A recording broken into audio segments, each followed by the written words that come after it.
I'm a big fan of recurring revenue or repeat business. You need to continue filling these things too, right? So there's an opportunity to fill those. I think there's a lot to like here, and I'm going to probably, when I go home, I'm going to watch the Twins game as I usually do. I'm probably going to go down this rabbit hole tonight because it sounds super interesting to me. Welcome to the Dropship Podcast, where you'll learn how to build and grow a high-ticket dropshipping business and hear stories from successful e-commerce entrepreneurs. Let's kick this thing off.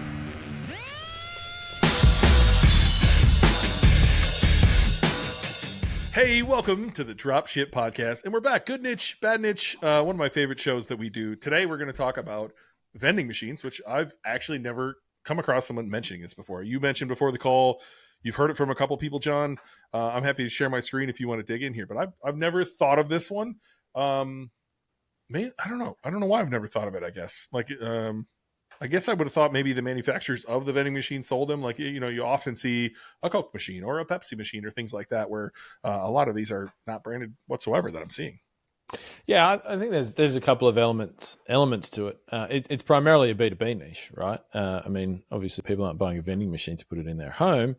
But it's an interesting one because there certainly are a lot of, you're probably going to be serving a lot of businesses. There are businesses that exist who rent these out. Like, it's a business model, like renting out vending machines to other businesses, so they can, you know, put them in their workplace, or they put them in shopping centers or wherever they put them. And so, you know, there's one or two layers of businesses here that you could actually serve if you were selling these products. And yeah, we did have a student going back a couple of years that I know got started in this space and definitely got supplies and all of that sort of thing. I haven't heard from them in a while, which is 100% not unusual given how many students we have. So I don't know where they got to. I definitely know they launched the business. They were open and running ads. And I cannot, I cannot for the life of me remember exactly where they got to. I can't even remember the dude's name, to be honest. I can't even look him up. It's one of those ones. It's one of those, I think it's one of those B2B ones that, you know, there's so many of that people just don't think of. But some of these are shocking to me. Like, we talked a couple episodes back on how to use Google for this stuff, and I'm literally doing it right now. Vending machine for, and then I'm going through the alphabet. Like, eggs, 2,400 people a month search vending machine for eggs. Like, that shocks me. I have to search it, actually. I need to know what this is. AliExpress is on here a lot, which is interesting. I didn't even actually know that they ran ads. Yeah. Or they do free listings, one or the other. But there's a lot in here. Do you have any machine for fruit, fresh food, flowers? Not that long ago, we did an episode on windowcleaner.com, and we both kind of geeked out about it. I could see this being a very similar one if you sold many different types of vending machines, and then you could teach the business model behind it, and you could. That's it. Yep. Like, you could sell stuff. This actually sounds like a lot of fun now that I'm looking into it. That would be it. Like, it's a business model, and so you have a small business, a person, and I know somebody here in Australia who lives locally to me who does this. They own a series of vending machines, like you know, soft drink and chocolate bars and things like that, right? And they just go around every week filling them up.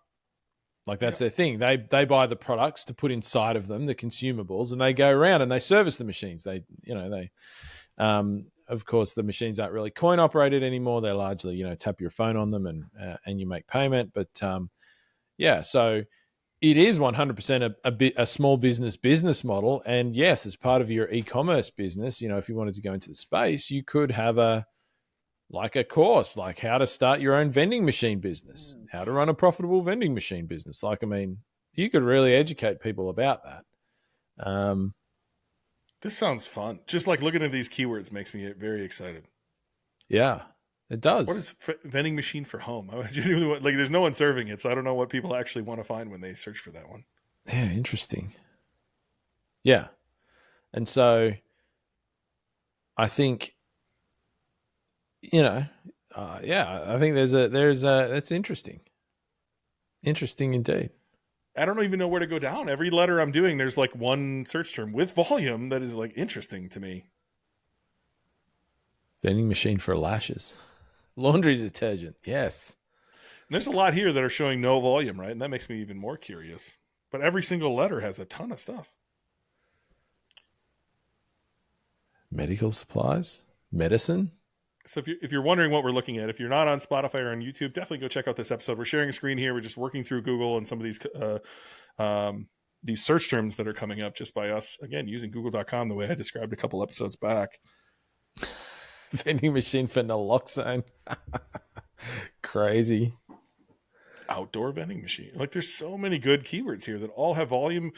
Next to them is a genuinely kind of low CPC price, and it says low competition. I'll take all that with a grain of salt, but there's just a lot of keywords, man. I'm actually kind of shocked by it. Vending machine for pizza, is that a thing? 8,000 a month. Yeah, nice. 8,000 searches a month. Yeah, this is kind of wild. So I don't know. This is interesting. Well, like, what rabbit hole would you go down to start? Like often when we're retailing, it's good to know brands, right? We want to know brands that sell them because that's what people are looking for. I don't even know if you need brands when you have this many for keywords, right? There's clearly specific people in specific scenarios looking for specific products, right? Like we saw for business, we saw for apartment buildings, we saw for home, which is, it's still, I'm gonna have to figure out what the heck people are like. Why would you want one in your? I don't understand why you want it anyway. But like, really trying to understand this. Maybe these little Coke machines that you're seeing here would be cool to have in your home, I guess. Yeah. I definitely saw a search term there that was like vending machine for man cave. So, I could see people wanting like that, like an old school fake vending machine that they put their drinks in. It keeps their drinks cold and stuff, and it just looks like a cool old vending machine or something like that. Like that Coke one that you've got on the screen there. For example, it's not really a vending machine, but you can just, it looks cool. It's kind of vintagey kind of thing. And I could see people putting that in their bar at home or whatever, for sure. Once again, not a very expensive product, that one, but the one next to it, 3,500, Gumball.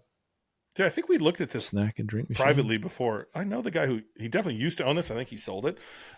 He's in e-commerce field. I don't think he was drop shipping big vending machines when he was selling gumballs, but that's very interesting. Anyway, there's a ton here that I don't know. I don't think I need to look much further to know I like this. In fact, we're only 7 minutes in. I think I like this so much that I would partner with somebody on this without even looking any further. Like, sometimes you just see something and you're like, holy shit, this is a good idea. In fact, you and I, as well as a third party, own a business in Australia that I think, Backyard Bloke, I think is, a lot of that man cave type stuff, right? I think some of this stuff would play well on that website. Right now, we're at our Dropship Breakthru live event in Salt Lake City, and we'd like to see you at our next live events next year. To do that, to get there, you need to start building and launching your own high-ticket dropshipping business. And in celebration of our current live event, we've got a special promotion running now on Dropship Breakthru membership, where you can come and learn how to build, launch, and grow a high-ticket dropshipping business with the support of myself and Ben and our huge community of successful high-ticket dropshippers.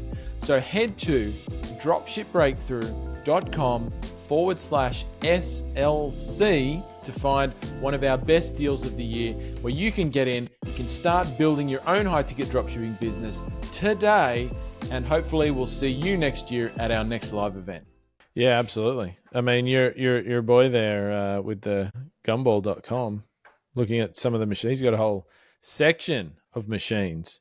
Mr. Pop Lollipop vending machine, $3,500. Balloon Bot vending machine, $8,700. Cotton candy vending machine, $13,000. Robo ice cream vending machine, $13,000. Now, there's not a lot of products here, and who knows how far into the market for these things the person who runs this site has gone, but I mean, there's definitely some wacky products here, and maybe people are buying them. I mean, they wouldn't. All of those search terms wouldn't have that kind of volume if people weren't buying them, right? Like, No, this true. is Absolutely. This is actually like really, really interesting to me, and has me thinking we should maybe not publish this podcast and just get out here and rip this one up. So yeah, I'm very excited about this one, if I'm honest with you. Yeah, look, I did look it up. Tal Moore is his name. So he's in e-commerce field. He's talked there a few times. The website that launched my online business career. I started selling gumballs at school when I was 12. Years later, I started a gumball machine vending route in the Pacific Northwest. I developed relationships with a handful of vending machine manufacturers and started selling gumball machines on eBay. I used the profits from eBay sales to purchase the domain and develop the e-commerce store. Gumballs.com grew to become one of the largest online vending machine retailers in the world at the time. And then he sold it. I'm not sure when he sold, but he definitely sold it. So kind of a cool story. Yeah, like he's got replica gas pump gumball machine, which somebody might put in their home if they like gumballs, or in a business, like $2,200. Oh my God. So there's even more on that site. Like under the machines, there's like change machines. Yeah. There's all sorts of machines on here. It's not just the vending machines. There's there's a lot of there's even a helpful list of brands there. Who knew? Wink, nudge, like nudge. Those machines. Who knew the machines on the wall where you put $1 in there to get 4 quarters, put $5 in there? Who knew those things were like $3,000? What? We should just be making change machines. This cannot be that difficult, man, to read what they put in there and give them change back. That's crazy. Yep. And so, I mean, one of my questions around this would be from working out if it's viable is like how many, like what are the brands like? And I don't say brands from a search term perspective, but like, are there enough suppliers? Can you find enough suppliers for these types of machines? A brief look thus far, I'd probably be willing to say that there are enough out there, particularly if you were going to go down some of those other machine routes as well as vending machines. There's obviously... laundromat, cigarette, medical. You can see he's serving some of the 4 type categories here. Poorly, but yes. Yeah, sure. I'm not holding this up as an SEO win, but some of the crane machines, like for the soft toys, like, I mean, it's getting a bit off topic a little bit. You're getting more into like arcade stuff, but like the prices on those are all fantastic. Who knows what the margins are, but that's all looks pretty good to me. I'm a big fan of recurring revenue or repeat business. You need to continue filling these things too, right? And so there's an opportunity to fill those. I think there's a lot to like here, and I genuinely, it's a huge thumbs up for me. I don't know if Apple's going to reward me with this thumbs up that I gave you earlier. There it is. Nice. Huge thumbs up for me. I'm going to probably, when I go home, I'm going to watch the Twins game as I usually do. I'm probably going to go down this rabbit hole tonight because this sounds super interesting to me. Oh, I can just feel it coming on. Ben's going to buy some domains tonight. Gumballdirect.com. No, I don't know what I would call it, right? Because you're kind of serving a lot of stuff.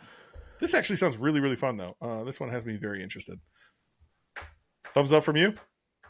Thumbs up from me, and I can't wait to see how many people email me in and say, hey, would you verify that we're doing vending machines, please? Oh, boy. Pulling this episode. And kudos to you. Go and do it. Be the first.